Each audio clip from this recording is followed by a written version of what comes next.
σου. Πες μας λίγα πράγματα για τις συνοικίες φωτός. Τι ακριβώς είναι αυτό? Η αληθινή ερώτηση για να καταλάβουμε τι είναι συνοικίες φωτός είναι να αναλογιστεί κανείς αν σήμερα ένας άνθρωπος μπορεί να ζήσει αληθινά, να ζήσει ελεύθερος, με αυθονία, χωρίς να αντιμετωπίζει προβλήματα όπως ανεργία, υψηλά κόστη διαβίωσης ή ασθένεια. Μέσα από μια συνοικία φωτός, λοιπόν, οι άνθρωποι εκπαιδεύονται στο να γίνονται συνειδητοί,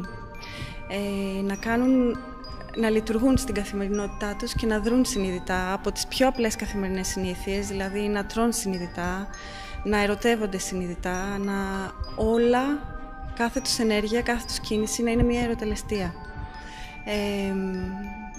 Οι συνοικίες φωτός έχουν, οι άνθρωποι που συνεργάζονται, που αποφασίζουν συνειδητά να συνεργαστούν μέσα σε τέτοιου είδους κοινωνίες, είναι άνθρωποι που έχουν ένα κοινό πνευματικό υπόβαθρο. Συνεννοούνται κάτω από αυτή την βάση.